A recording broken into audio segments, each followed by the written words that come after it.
Yo, yo, yo, yo. Fellas, how you doing? What's up? What's up? How's it going? What up?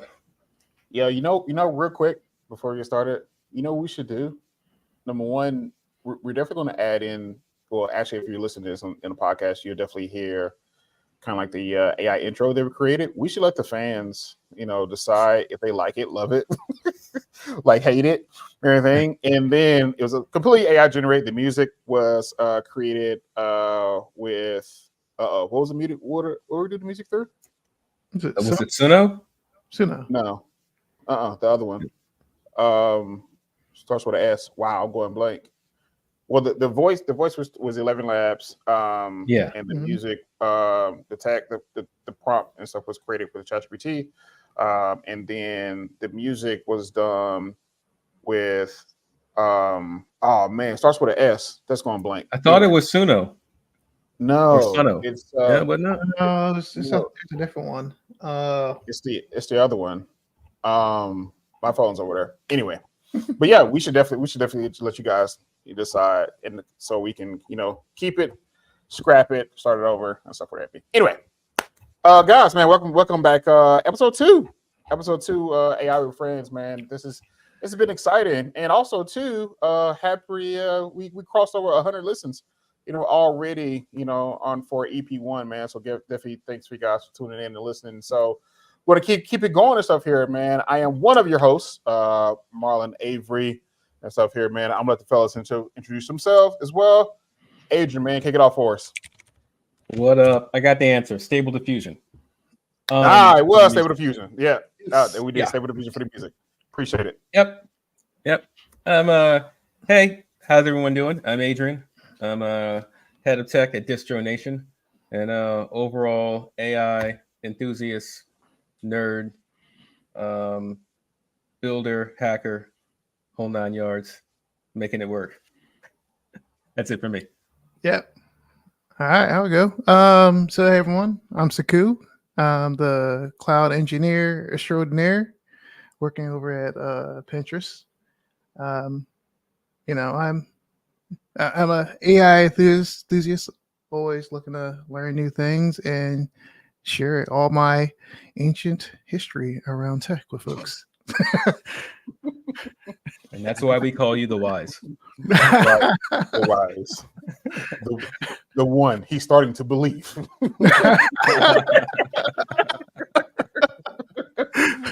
And I guess I'm Marlon Avery, AI practitioner here, AI enthusiast as well. We run a company called AI Impact where we do training, and also too we do building and consulting too as well for AI solutions.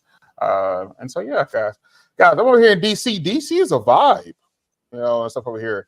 DC is definitely, it's been a vibe, man. It's been welcoming. They got some fun things that kind of going on and stuff into the city too as well. Adrian, man, you said you're not too far from DC too as well, right? Not too far at all. I'm about 3.5 hours away. And Sekou, you was considering, wasn't DC one of your cities that you was considering? Oh yeah. DC was definitely one of my cities. Yeah, it's just it's a lot of driving in DC. It's a lot more driving in DC than there is in the Bay Area. Like you really, really? You can't just jump on the train to get where you gotta go, right? Yeah, the metro. It's not popping. It's not metro, but everyone lives far out. So but yeah, I love DC. The food, the DC go-go, I'm not ready. I'm not ready for the DC go-go. Yeah, no, DC's been fun. I've been up here a few times. They've always kind of like welcomed me in. I've done a few workshops up here. I spoke at a conference yesterday too as well. That was awesome. And so yeah, man, it's been interesting. It's definitely got a great energy. And I already know a bunch of people, not a bunch of people. I know a good enough people and stuff right here that's doing some awesome work, in tech and government and things like that. And so yeah, man, it's been good. But yeah, man, let's cook it off. Last week, man, we had some great conversations. We talked about everything from AI phone agents and everything to the California bill and stuff what's going on. And so over there, eventually we'll have discussions around the AI EU Act too as well. Probably next week and everything. But there's some popular things stuff going on this week, man. So let's dive into it. OpenAI announced Omni 1 and Omni 1 Mini. For me, kind of a shock, because also we've been kind of like waiting for the anticipation GPT-5. And so, guys, what's your thoughts? You know what I'm saying? They OpenAI announced that basically this is the first step, to proper reasoning within, artificial intelligence LLMs. And so I say right now, I think on a PhD research level, and it can kind of take thought process through steps, everything organizes, and kind of give you more efficient and proper responses there. Sekou, man, kick us off, man. What's your thoughts? Oh, I'm loving it. I'm loving it. I burned through my allotment of requests in like the first 15 minutes before realizing there was like an end to the request. But luckily they open it up so I think you can get up to, I think it's like 50 on preview, if I'm not mistaken. And maybe the same thing for mini. But it's way smarter. It can actually give you a lot more substance. But you still kind of get to the same place in some ways. Like I was looking at I think it was a meme of someone doing a whole bunch of skateboarding tricks and eventually like hitting their head, right? It just means you can do more tricks before you hit your head, essentially with that. Oh, that's great. I'll take that. I'll take that. Even if I was skateboarding. Yeah. Even if I was skateboarding, I would take those odds. There's a couple more things. Same thing. Get the same place though. If I can land a kickflip, yeah, I'll fall. We pushed out, the component of concussion further out, so give you a little more fun and stuff here. I didn't know that it had limits on it. I haven't hit any limits yet on the ChatGPT side and everything. I've been messing with it as well. So yeah. And they might have removed them too as well. So who knows? Yeah, they adjusted it pretty quickly when they saw folks kind of burn through that initial allotment that they gave out. So, yeah. Adrian, what's your thoughts? Well, I mean, you mentioned before that it's comparable to like a PhD, professor, someone who holds a PhD there. I have yet to try it, but I would say that what I'm using now is like a teenage intern when it comes to the AI stuff, where I really have to prod a lot, and just short of encouraging it to get really what I want sometimes. I've been doing a lot of experimental things with that, like even within the my IDE code itself, opening up just a commenting section and turning that into a chat interface, which I saw used and I had to replicate, which was you just open up a block of comments and then type user : your question, and then hit line return, type AI : and it'll finish it. And then that'll start a chat interface right there where you could ask more specific questions instead of just relying directly on Copilot, out of the box. It's like a weird sideways engineering approach. That's kind of cool. Here's one of the things I realized. I used it quite a bit and stuff already, but I typically don't go watch some of like OpenAI's like preview videos or video stuff they walkthroughs they typically do. I'll look through something like the documentation, the research, or like the documentation. But I went to go watch some of the videos, and specifically I was looking for how they was prompting on the new model. And one thing I noticed very quickly is that it wasn't the kind of like the prompting strategy we're used to. So things like assigning the roles, giving details. It seemed more like pseudocode, in a way. And so this is additional question stuff here. Do you think prompting has shifted already, and we're going to see more so like pseudocode workflow and instructions kind of going into it? And before you answer that, we'll say it was over to you. Tell the audience what a pseudocode is, and then answer the question. Yeah, pseudocode is generally when you're writing the expression of what the code would do in layman's term, you're not actually writing code that would run, but you're giving instructions on the flow that you should take. And maybe to answer the question, I feel like to get the best responses out of ChatGPT, like I found myself like setting like schemas so it can give me output in a very particular way, and putting certain information in the middle and like the first initial prompt. Feel like I'm still kind of doing that, and actually I find myself actually doing it a little bit more if I want to get the best out of it. But the thinking portion on Omni, where it's actually like taking multiple actions, is I would say it actually feels a little bit less predictable right now because it's so good.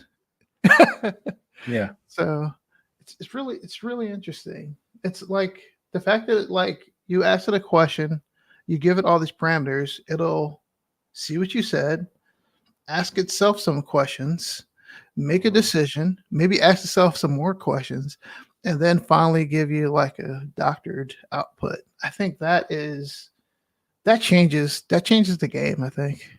So interesting. Yeah. So because I'm sure I'm not the only one who's seen this, that the GitHub repository of like awesome prompts, is that just out the window?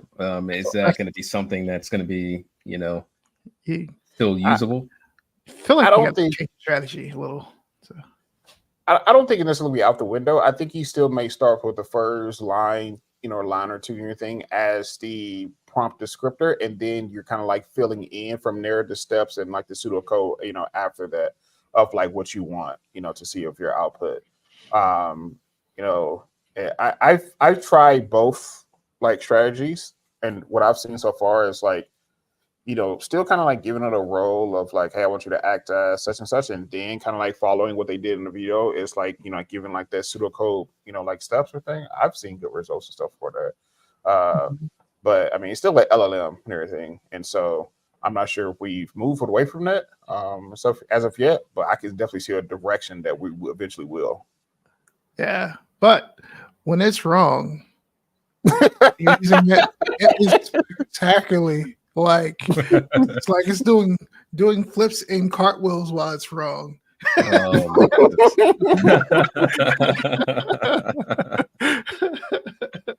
Adrian, you made an interesting comment earlier. We was offline and stuff here. You said it feels like Omni is what what's name promised to be. What was the tool of the platform? Auto GPT, and I was talking about Omni in combination with the Replit agents. Replit conversation. Yeah. Sekou turned me on to that, and that's my new favorite thing. Oh, it's so good. And like, actually, let's dive into this. Sekou, tell us more about what you've been experiencing yourself with the Replit AI agents and things like Cursor, as well.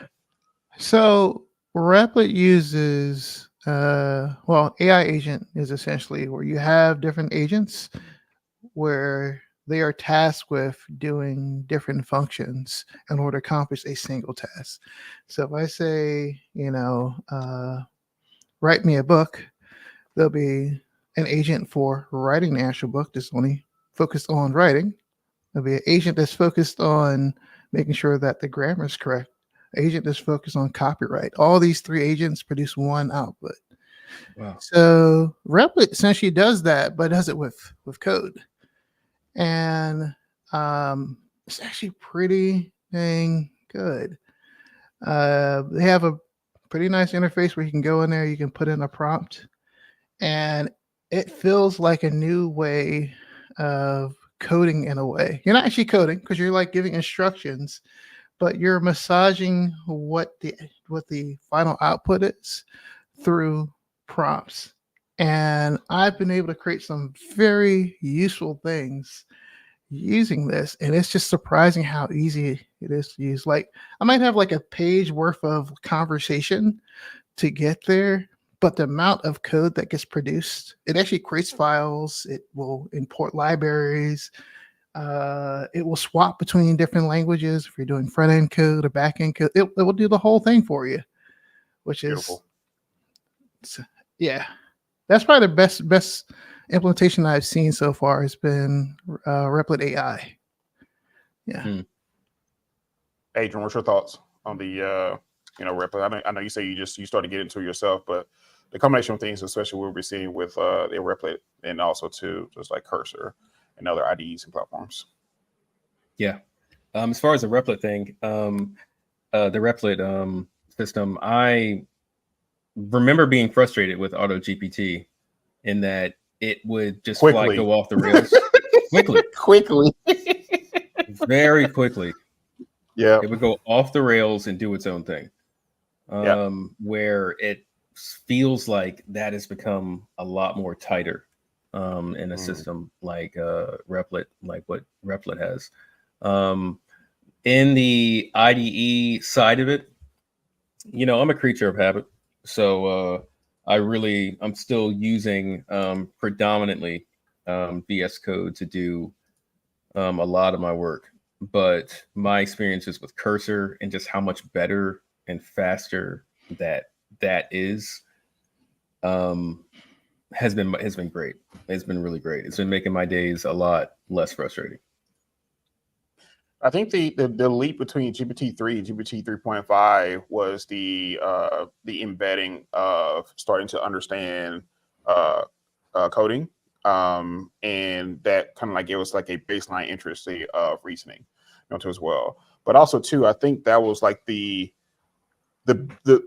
foundation of where we're starting to see when it comes to things in like workforce and automation, how it can be an assistant, to us. And so, you guys, do you think we'll start to see, Replit type like AI agents for other industries and everything? So like for product manager agent, for UI, for taxes, for just like entrepreneur assistant. What's your thoughts and stuff there? I mean, this is just kind of like V1 of the world we're about to see.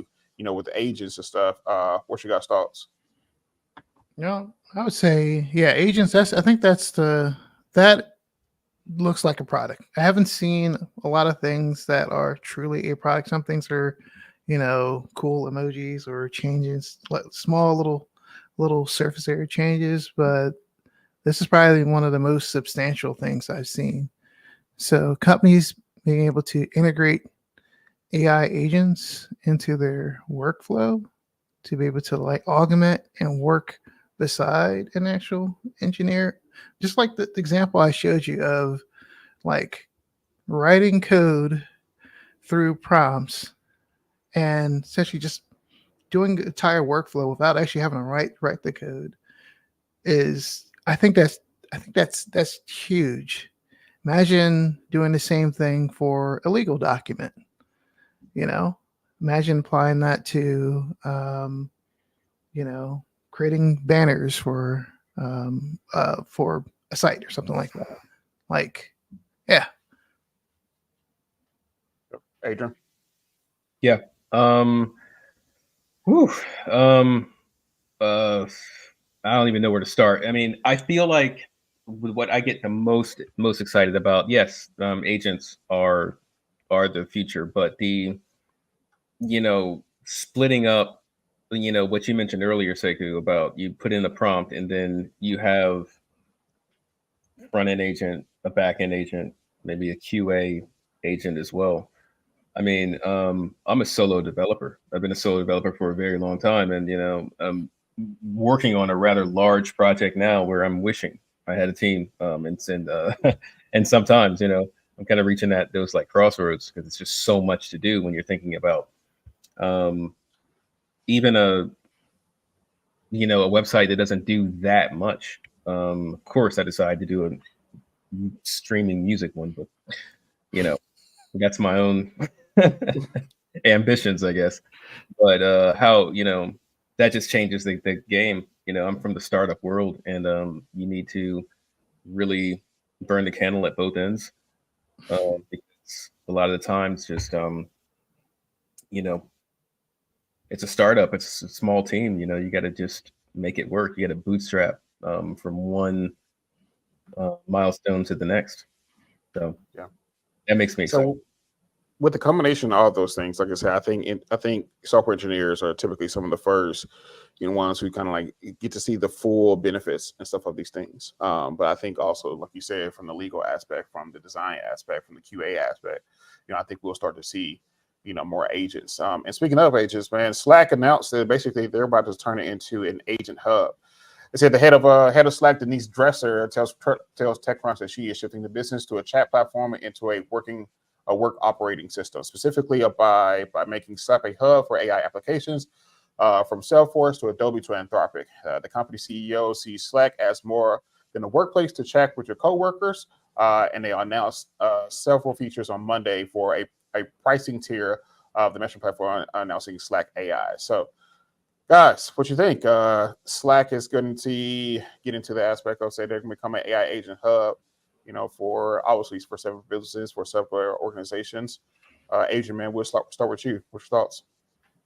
I think it has the perfect bones to carry that, man. There's already so many extensions you can add into Slack already.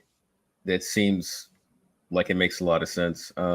It makes me, within the corporate environment, like within the job, it makes me wonder about which, I got pump faked on this before the last podcast, Marlon, where I thought that I had found some publication about, HR being replaced by AI. Like, that right there is making me, wonder again if there was an avenue by which HR would be, supplemented or, kind of like augmented by AI, it would be through a chat interface like that potentially. But also it could be for annoying job surveys as well. It's interesting on the HR side of things. I've learned very quickly, depending on the industry, depending on the company, that the definition of HR within the company can be extremely different per company. And so I won't say any names, because we're trying to, build out a platform and stuff here. But it was a company I worked for quite some time ago, and I quickly realized that HR was basically the mafia of the company. And they were there to protect the company and the company, alone. And so when it comes to the intersection of, agents, replacing HR and everything, I see a lot of benefits. I see some things, depending on what the company wants the AR to represent. I see it being challenges and stuff in those ways. But I also see, agents definitely being able to support tasks, things like a payroll and, figuring out how to, submit a anonymous, feedback, from, an employee to your manager to, whatever it may be. And so I see some benefits up there and how, these AI agents definitely can support that. I think also too, just having the definition of HR per organization makes it even more challenging and difficult. So yeah, Sekou, I'm not sure if we're allowed to say, but you used to work for wasn't Slack directly, was it? Or was it like they got acquired? No, it was Quip who got rolled into Slack. Well, somewhat. Well, yeah, pretty much it got rolled in Slack. I think so. The Slack has a pretty huge advantage, right? With the integrations that it has, the workflow engine, but not just that, but they have access to actual real data, which is the hardest part, right, of some of this. So they're already positioned, I think, to actually kind of like to kind of win this. It's just really how comfortable they get folks to use their technology.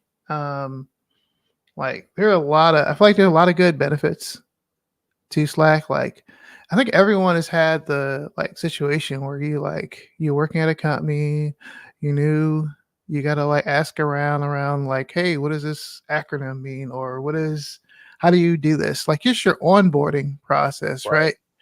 And it's usually like, someone you get sending a message, someone creating a doc that automatically gets like outdated the day that you actually write it. Right. And or it doesn't exist at all.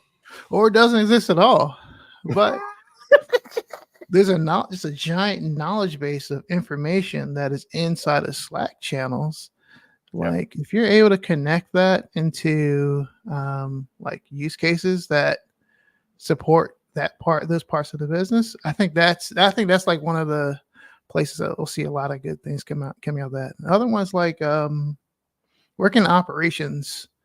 I think every company I've worked at, we've always had like a idea of like an incident channel, like a place where you have like everyone congregates if something blows up. We all get in one room.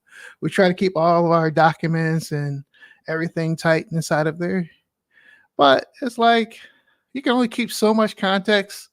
When it's time to like replay how you did things, it's always it's challenging.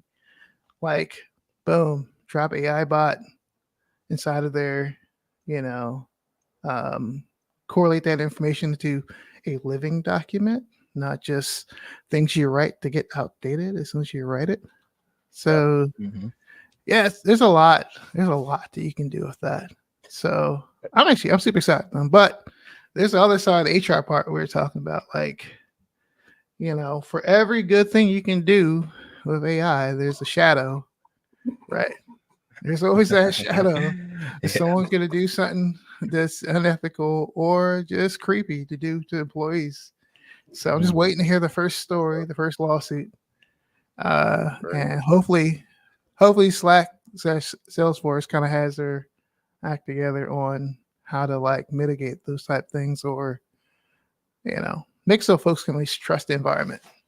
So I also see this as a play where Slack can become even more competitive with companies like Microsoft Copilot, with tools like Microsoft Copilot, because guys, we've been having this call now for like over a year or so, and typically we've done it initially on Google, and then we did it for a little bit for Zoom, and then for whatever reason, some of the most clearest and seamless video operation that we had was Discord, and now we're doing on StreamYards, and so integrating something like that, I would imagine Slack would be something similar to Discord, because then we'll start to see teams that starting to meet and just simply into Slack and everything, and using that as their main video meeting platform. And then we're starting to see integrations of AI note taking, even AI project management, taking segments of documentation,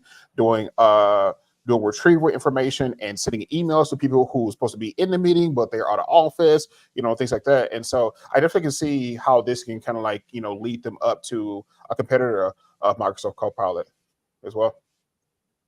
Oh yeah, I definitely. Who can get the most NVIDIA GPUs to make that happen?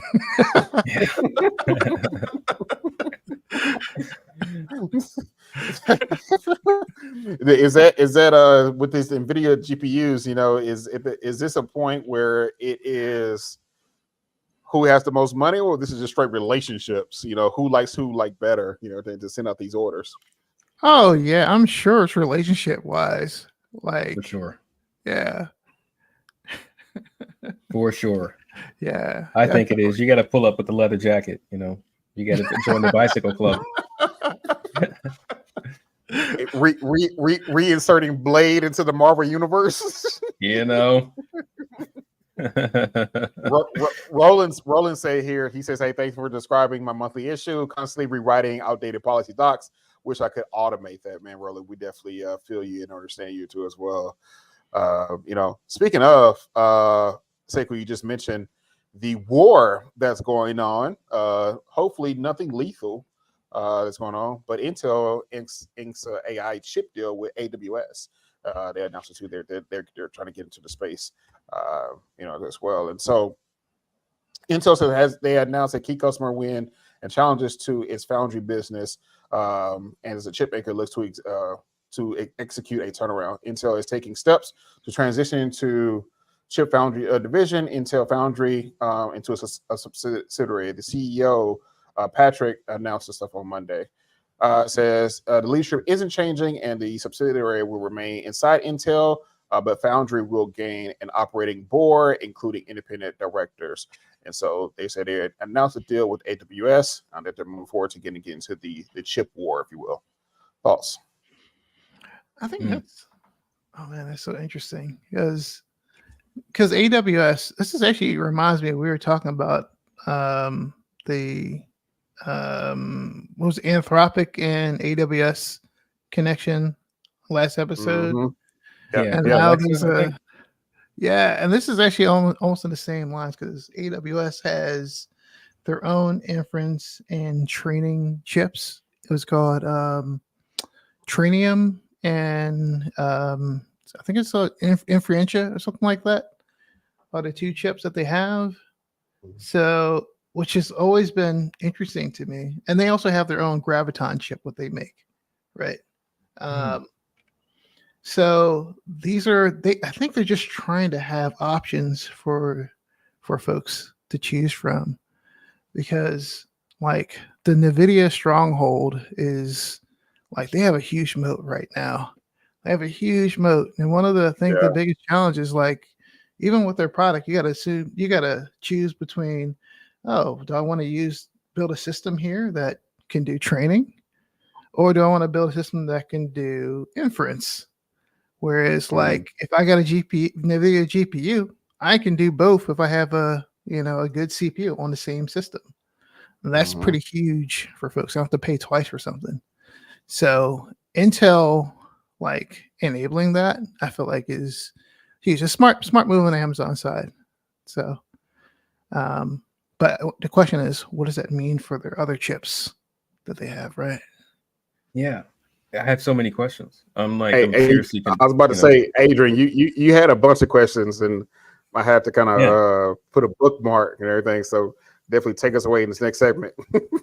All right. So with this deal, what exactly is AWS providing? Are they providing the chips to Intel to be rebranded or to be like a kind of white label as Intel chips? Because as far as I knew. Yeah. It says Intel has signed a deal with AWS to co-develop an AI chip using Intel's 18A chip fabrication process. Intel has also agreed to produce custom Xeon 6 processors for AWS. Oh, so it's exchange, building on existing partnership between the two firms. Sweet. So Intel did the manufacturing and the design within the same company before, and now they're spinning with the foundry division. They want to spin off the manufacturing part into its own thing, so that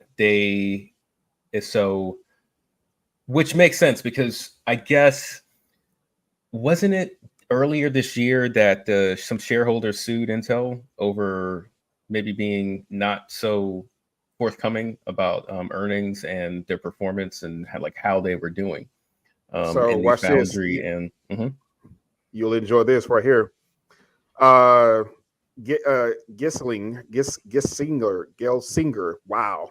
The CEO said, we have tripled our deal pipeline since the beginning of the year,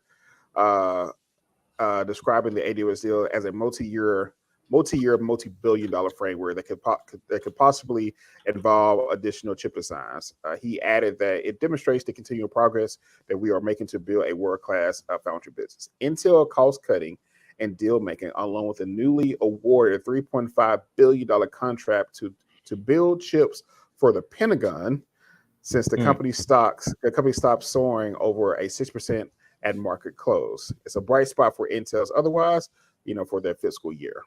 It said Intel posted a $437 million net loss that widened to a $1.6 billion loss in Q2. That's what I'm saying. That's what I'm saying. This move is for the shareholders. I mean, this has got to give them the warm and fuzzies a little bit more, because it was going down, Yeah. It says Intel Foundry posted a $5.3 billion in operating losses in H1, despite a slight year-over-year climb in revenue. Oh man, I feel like I have so many mixed emotions with Intel because, like, the newest chip they came out with, the Lunar Lake, which when Microsoft unveiled all those new Copilot PCs running Qualcomm and there was no Intel AMD, like I knew that hurt. That must have hurt tremendously. Mm-hmm. But their rush to get a chip out that can be a Copilot chip has led them to use TSMC to fabricate it. So Intel's not even making their own chips at this point in time, which is the most the strangest thing. They outsourced it to TSMC, the same folks who make the Apple's chips. Okay. But I don't know. I think I know that they're trying to turn things around, but I don't know. It's a little scary. So it's hard to do both. I would imagine, like both things, like manufacturing and design. Nowadays, possibly. I don't have that much knowledge of like the like the landscape there, but I feel like if they would specialize in one or the other, it would be maybe easier for them. What's the definition of difficult if the contract is $3.5 billion? I mean, the contract is $3.5 billion with AWS, you said? No, with they signed with the Pentagon to make chips for the Pentagon. Oh, they gotta make the Pentagon. chips. Well, yeah, you gotta make them then. You gotta make some chips. Make some chips to do what we need them to do. That's the hard part. Exactly. Because they haven't there's been a lot of crashing. There's been a lot of like issues with like the chips too. Yeah. That they put out there. Yeah, they have I remember that. Yeah, there's a chip that they recently came out with, a desktop chip that's just been failing pretty bad. Which I feel like we do need Intel to be pretty strong for the US government, at least. Yeah, I feel like just for really just like the US period, man, like they put us ahead of the chip race, right? Wasn't that the jumpstart that we needed? And we've been like ahead since then. Or am I making that up? They were. And think about it. Like if, TSMC is, Taiwan, right? It's a Taiwan-based company, right? Which has tons of, issues with China, right? We want to at least make it so that, the chips are being made here, which they are doing. TSMC has a factory in the US now, and all the Apple chips are coming from them. But, still not owned by an American company. So, we definitely need a strong AMD and Intel out in the US, I think. So, NVIDIA is based in California. Yep, it's in California. It's a U.S. company. Definitely is a U.S. company, which is awesome too. But they're not fabricating in the U.S. So all their chips are coming from Taiwan, which hopefully they'll use those factories in the U.S. and Arizona now. So we got a good fan and stuff here, man. Our friend over there, Sekou. Sekou sent us a request last week, to talk about, man. Fellas, how do you think how will AI automations impact social media landscape, specifically things like YouTube and YouTube Reels? YouTube Shorts, sorry. I think it's doing it already.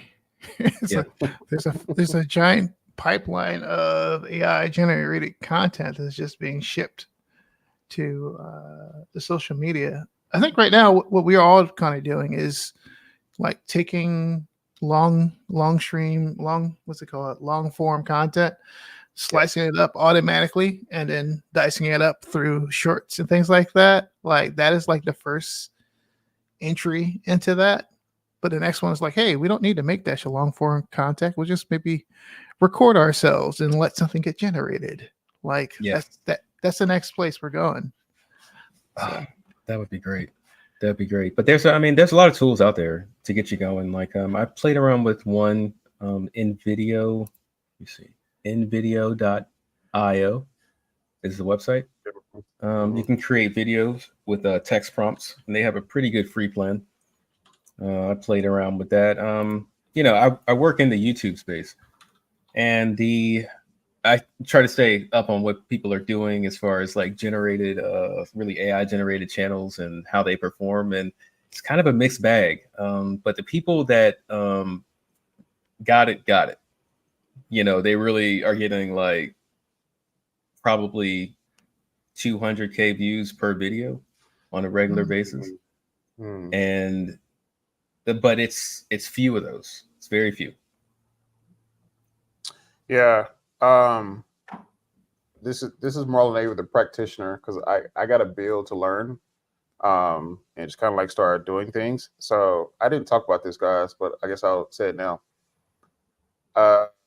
I created a TikTok channel from a bunch of different YouTube videos that is all talking about stories about Kobe Bryant. And okay. I just wanted to see.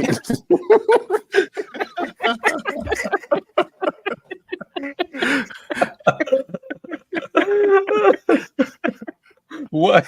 So many questions. I got so many questions. But this is exciting. I have been wanting to do this, man. I got to hear more.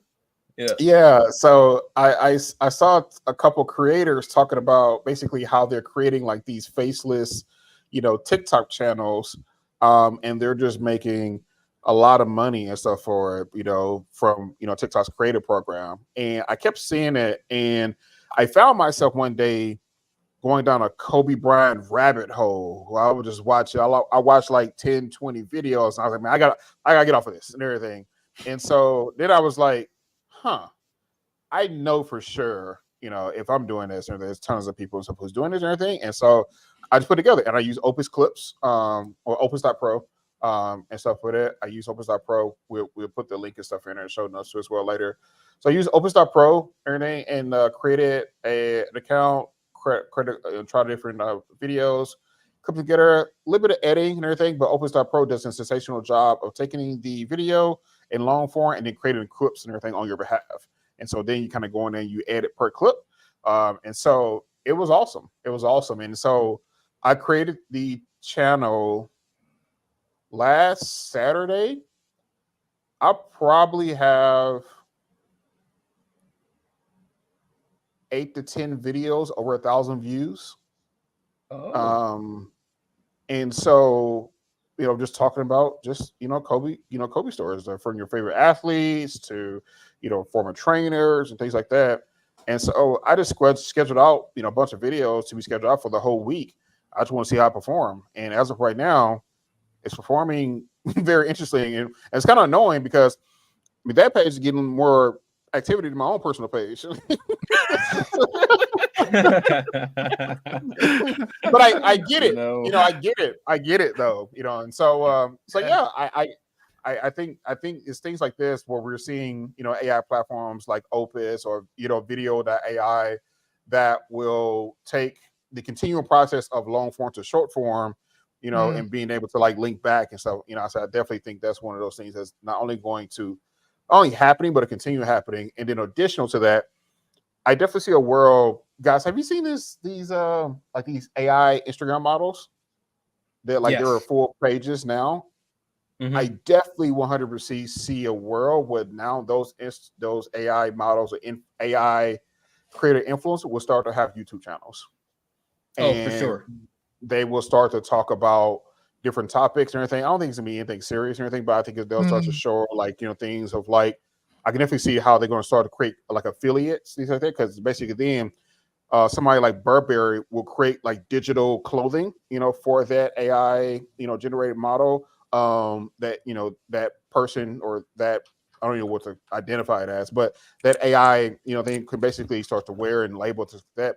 And it will just like start to have and I've seen a couple pages now that are, that have like thousands of followers, as well. And so the transition that I definitely can see a world, where, honestly, I think, did we talk about this before? But I also see a world where you're going to start to see on the social media side, fully generated AI podcasts. From topic to automations to using a platform like 11 Labs, and then the podcast itself is just fully AI generated. And guys, honestly, that'd be a fun episode for us to build, a platform or build like an episode like that and stuff here over AI with friends, and let it run, for episode and everything, and see how everybody feel about it. And we may even like start to create AI versions of ourselves that we invite on as guests as we're having these conversations too. A couple of years ago, there was this, say about 6 years ago, there was this Instagram model that popped up called Lil Miguela, who was, remember that? And then she started to get brand deals, and it was a fake model. Like, I don't know if the body looked real, but the face was like clearly like CG or something like that. But I don't know whatever happened to that. But, she ended up getting whoever ran that ended up getting like brand deals and a lot of publication behind that. So the idea of something like you mentioned before, AI models being like, oh, I want that AI model in my campaign is wild to me. Is really wild. But it's totally possible. A friend of mine was also doing generated videos, generating music on Suno, and then creating the videos with it wasn't Stable Diffusion. It was something else he was using. I'll put those in the notes as soon as I find it. But his intention was to create a character like the Study Girl. I don't know if you guys seen those videos where, I don't know if you, like music to study to on YouTube. There'll be a girl with headphones. Lo-fi girl. Yeah. His intention was to create a character like that, to, basically be the background to a bunch of generated lo-fi music, but then to also have a story that it kind of follows along, which I don't know if you ever went into lo-fi girl lore. Trust me, it's deep about just whatever theories about that character and whatever she got going on. You can find many videos about it online, but a lot of that makes that a lot more possible now, where before you would need a graphic designer to get that done. Now you could probably bridge that gap a lot faster. So the AI model Lil Miguela is still around. That platform now has 2.5 million followers, and they just posted something yesterday. Oh, wow. Yeah. So I don't know who runs that page either. I actually saw the founders who created it. They were on A16Z podcast. They were talking about it. It was like 2 years ago or something like that. I'll send it to you guys and interesting as well. So yeah, it was interesting as well. Okay, so here, Sekou, I want to start with you with this one because this is something that you've been alluding to. You've been talking about, for quite some time. Stuff here. I feel like if you don't build it first, I don't know if anybody else will. But this idea of artificial intelligence becoming the second brain, for us, and so do you think AI will succeed? Do we think we'll actually see of being like the second digital brain? We're starting to see companies start spin up, who are trying to tackle it. Fathom, they just raised $17 million. We also Notion's been trying to do it. Obsidian, it's been trying to do it too as well. Is Evernote still around? Anyway, and so stuff. I don't think it is. So there's a few companies been trying to figure it out along with our co-host Sekou. What you guys thought? Yeah, I think it's really interesting where we are right now. Like right now, like you can create the concept of second brain, which just to give the audience a little bit more detailedness. The idea is that you have a second brain is like a notepad, another place to store information that relates to your own thoughts. that you can either come back to and either reminisce on it. But the AI association to the second brain is when not only can you record your thoughts, but you can be reminded of them. And you can also search the thoughts to be able to search your second brain to be able to pull out relevant content to your life. So yeah, I feel like we're getting there. Like right now, like there are a lot of hobbyists out there who are building tools to support that. I'm doing some of that work of like, back in my Evernote days, I used to I remember having a port between Evernote.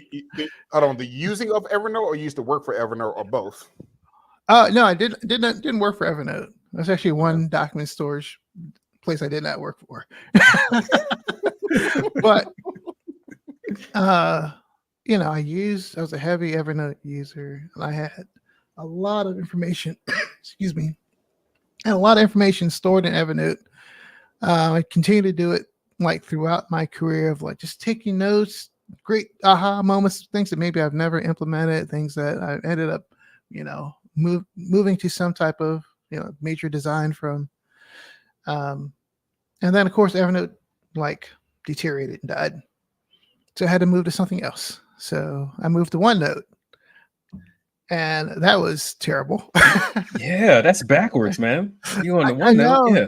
Uh-huh. I know, but it was the ability to kind of sort my actual thoughts and categorize them by time. Like it had the best tagging system, right?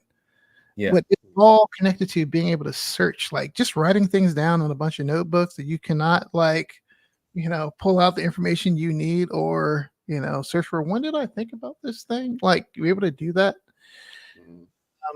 But now I have a little pipeline right now. I'm using this company. It's called Pipedream, which is kind of like a Zapier marketplace for integrations, but they do workflows. And I use my little Apple voice recorder, record my notes, drop it in a little Dropbox, into a Google Drive, and send it to Whisper. Whisper transcodes it. Embedding. does some embedding for me. Takes that information, sends it over to OpenAI, and have a very nice prompt that kind of like massages tries to get more depth into what I've talked about while also maintaining the actual transcript itself. And then I drop it into my Notion. And now I have it to kind of pull it up. It tags it for me, which is great. That's also a huge part of like being able to make your personal notes searchable, is having a good tagging strategy. That's all being done by AI now, which is great.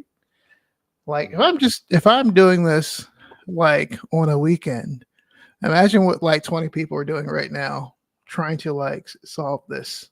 So right. Yeah.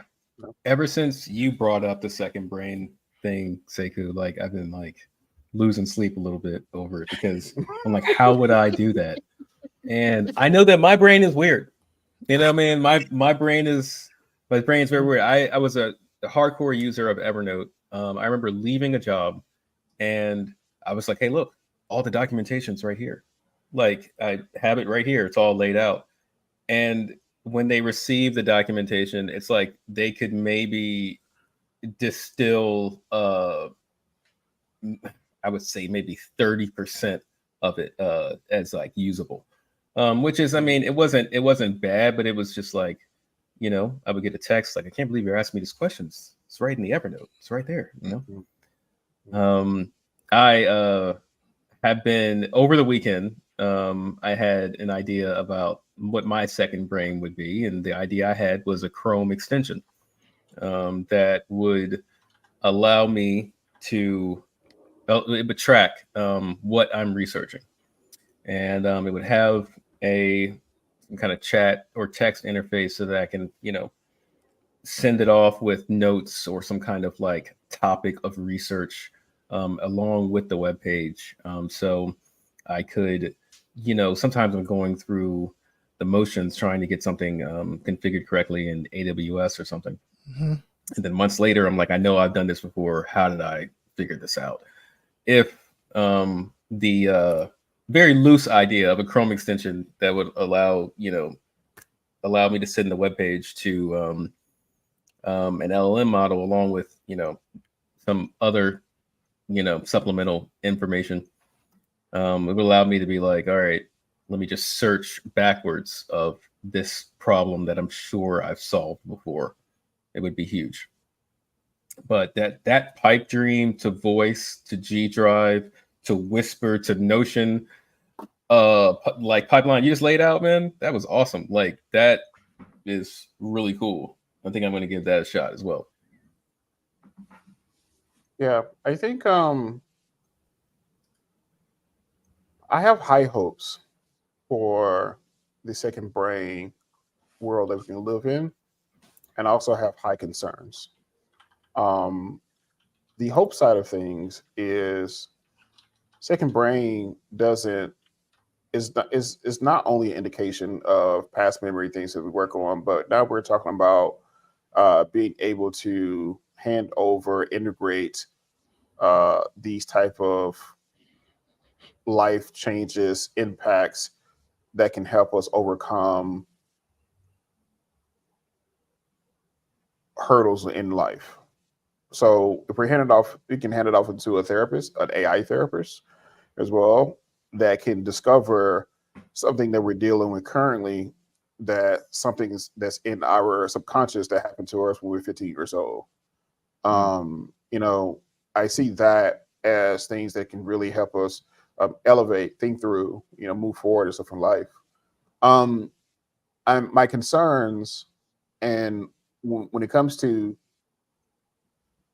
AI safety, it's definitely not my focus. But when it comes to things like this, I definitely have high concerns because I also understand how it can be manipulated, too as well. Absolutely.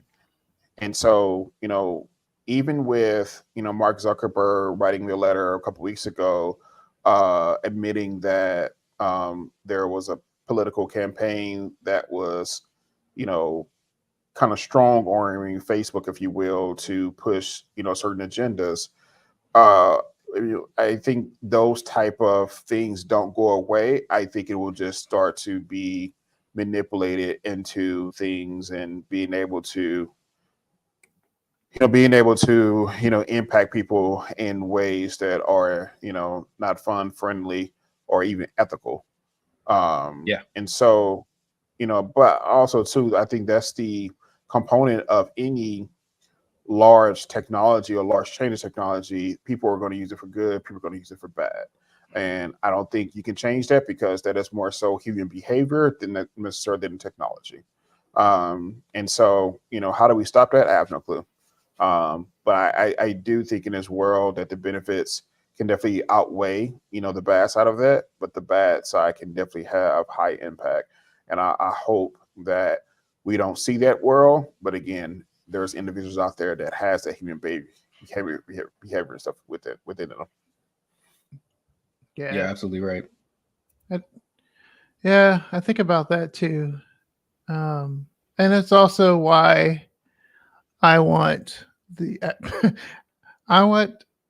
the stronghold that NVIDIA has to go away. The fact that we need their giant GPUs to do these things in the cloud is what stops folks from doing that at home, disconnected, right?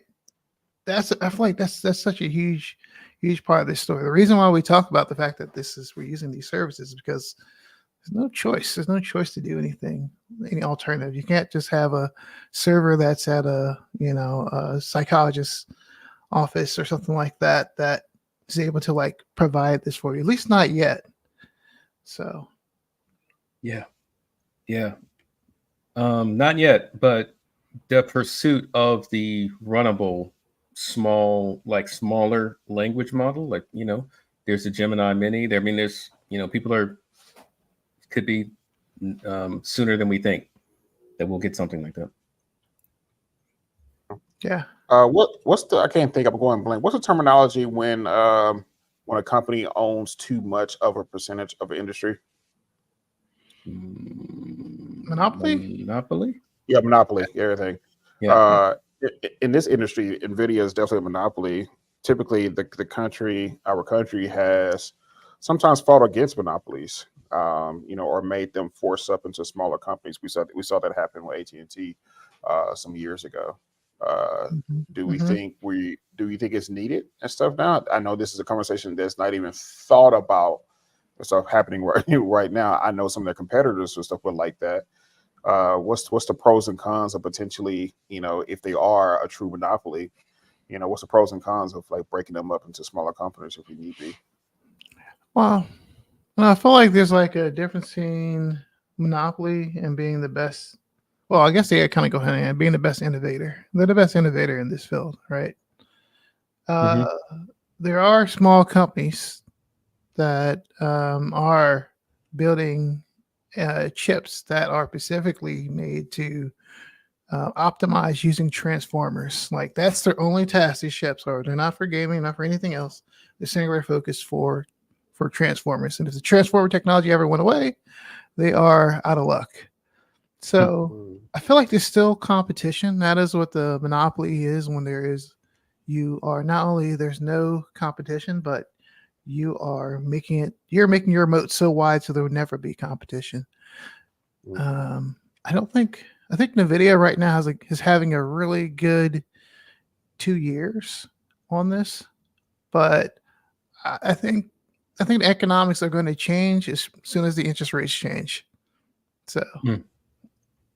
Yep. And I think the same thing. Same thing. The anti-competitive practices. If they start to engage in more of that, I would just, suspect, as long as NVIDIA is doing good for the people that like need them, like the larger companies, then I think that they're set. But if there comes a point where they are shutting down competition that could be cheaper and more affordable, then I think they'll start to, government will get involved in.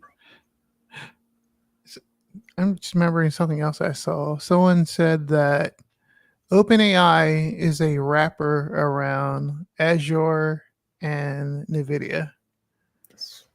Wow. Right. That's essentially like when you're buying NVIDIA, when you're buying OpenAI or using their service, you are just giving money directly to these two folks, right? And then of course Azure's platform is like a wrapper around OpenAI, and OpenAI is a wrapper around TSMC, right? So I think there's definitely rule. As long as like the TSMC is partners of all these different companies making chips for them, and NVIDIA doesn't own the complete process all the way end to end, I think there's still you can't call it a monopoly until something like that happens. When they own all components of it, I would be very scared. So from the concept of competition, money being poured into this, also too, Adrian, you just mentioned, even the concept of money being expensive right now. What we are starting to see that definitely hasn't slowed some people down. So, for example, Salesforce just announced that they are doubling their AI fund, everything to invest into companies. They initially announced the first launch of the AI fund. Salesforce AI fund was going to start in June 2023, with a $250 million fund. That increased very quickly to a $500 million fund, and now they just announced a $1 billion fund. On top of that, BlackRock and Microsoft reportedly announced that they are focusing to build a $30 billion AI-focused mega fund. It said the investment powerhouse BlackRock is set to launch a massive AI-focused fund exceeding $30 billion in collaboration with Microsoft and the Abu Dhabi-backed investment outfit MGX. So according to the outlet, the fund among Wall Street largest will focus on creating data centers and funding among energy infrastructure to support AI. chip giant NVIDIA is also reportedly contributing to the expertise around the already energy demands of AI technologies, which are only expected to grow. So there's a lot of money stuff coming in, as well. That is a large amount of money, but also too, I like what Adrian mentioned. Money is also expensive right now. And so, what's your guys' thoughts?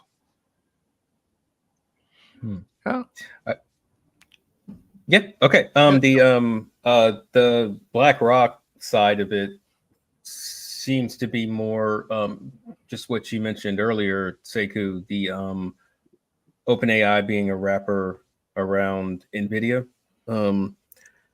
The BlackRock investment seems to be focused on the infrastructure and the kind of data center side of it. Let me see if I can find it. But that end of it, so making money that way, which I think is smart. I think that's a good way to do it. And it's crazy how people, when you have a lot of money, you can make big moves like that. You can really cut the, right into the supply chain of a industry and start to make money there, which I think is cool. I think it's a little bit interesting. So Abu Dhabi was part of the what investment fund? That wasn't the BlackRock one, was it? Yeah, it says the investment powers Black House set to launch a massive AI focused fund of $30 billion in collaboration with Microsoft and the Abu Dhabi back investment outfit MGX. Interesting. Yeah, that's interesting. Yeah, I think with I don't know. I think folks they're preparing for these interest rate cuts. That's what this is positioning right now. There's like an expectation that when interest rates go down, while it's going down, there's going to be a talent pool that is going to be more available, right? And the startups are going to, the ability for folks to invest is going to go up, keep going up. The amount of IPOs are expected to, increase over that time. So I think we've been kind of building up for a big amount of innovation. Like the fact that this whole AI revolution and GPTs actually became such a big thing in the middle of a high interest rate environment just means that once money is cheaper, it's going to be crazy. Wow. It's going to be insane the amount of startups and things you're going to see products you go out. Because right now, if you don't have a good balance sheet and things like that, no one is going to spend any time on your startup. Right. Yep. But in an environment where you can take more risk, burn some cash, be innovative, figure out what you're going to do. Right. It's a different world when you don't have that same pressure there, which we've, most of the last 10 years, we've been an extremely low interest rate situation. That's one of the reasons why we've had so many startups IPOing and so much money being thrown around Silicon Valley. So if we get back there or even close to that with all the things that have just happened, this is going to be insane. So, Sekou, you've been around the industry for quite some time. Can you compare this to a time period that you think we're about to experience? So there's a time period where we saw a lot of growth, within the tech industry or within certain industries, across the board. Do you think we're about to experience something similar, or can you compare that to a time? So think about when some of these large companies came to be. When Google really came to be, it was after the .com crash, right? Yeah. Which also started out as a high interest rate situation. And then as, folks started losing jobs and they wanted to get the economy started up, they lowered the interest rate. Innovation went up. ability for folks to take chances went up. Same thing for the housing crash. When the housing crash happened, we went to extremely low interest rate environment, which is like majority of the large companies that you see were start around there. I feel like we're just going on another cycle, even though there's no recession technically that was attached to this. We're going through a very similar cycle. I think the COVID was technically our version of a recession in some ways. So, so what I'm hearing is interest rates go down, blessings go up. Cool. That's a good podcast title. That's a good episode title.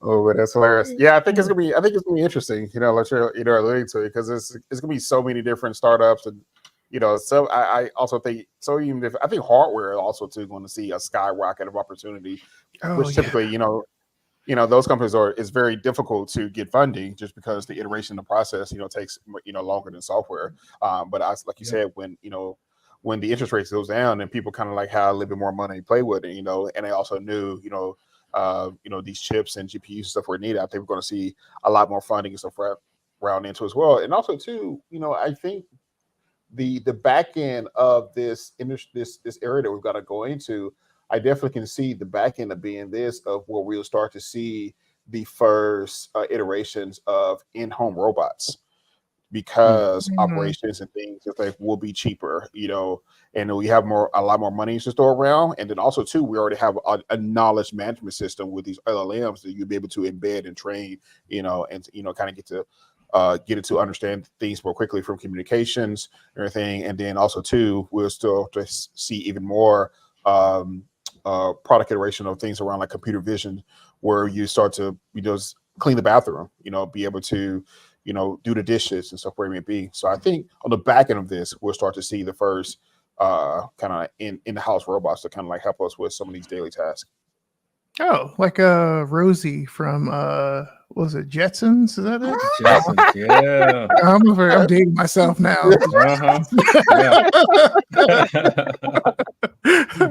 I know Rosie. No, man. I saw somebody put, I think it was Kevin on stage, it was posted a thing saying, "Who was your first cartoon crush?" And they put Rosie. It's like number 7 or something. That's funny. Number 7. Okay. Yeah, man, that's hilarious. Cool. Well, fellas, man, we've had another phenomenal, successful show. We got to talk about OpenAI announcing Omni 1 and Omni 1 Mini. Slack is turning into an AI agent hub.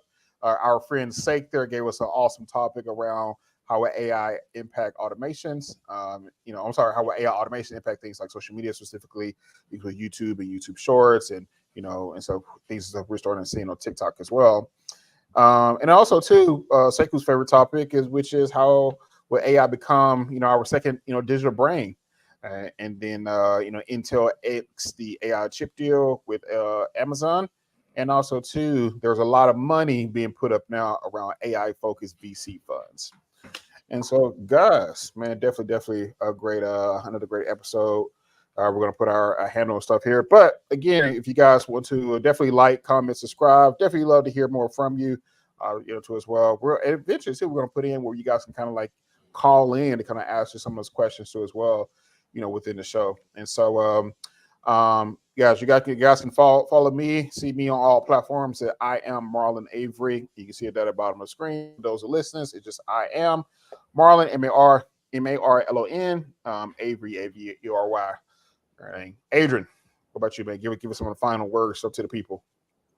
Cool. Infamous Adrian on Twitter. You can find me at www.adriangreen.xyz as well. Yeah. And you got me, Sekou. You can find me on Twitch. You can find me on TikTok as Sekou the Wise One. Not the non-wise one out there.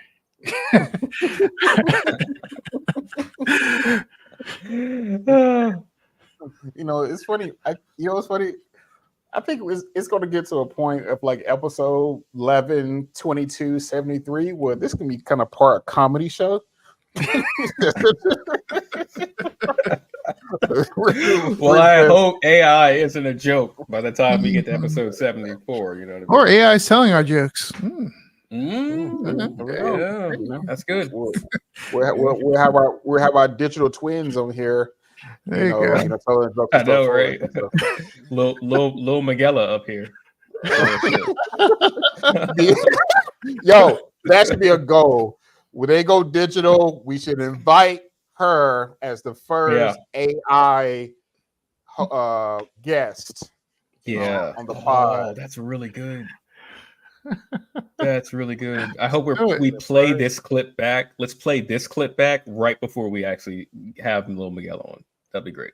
That's gonna be the intro to the episode, and then boom, have Lil Miguel, you know. And I think she's 21 years, 21 years old forever. You know, and so you know, so am I. I'm also 21 years forever. All right, guys. Well, definitely appreciate you guys. You're listening, tuning in. Definitely like, comment, subscribe. Give us a listen stuff. Give us a follow too as well, guys. As always, man, we appreciate y'all, and we are out. All right, peace. All right.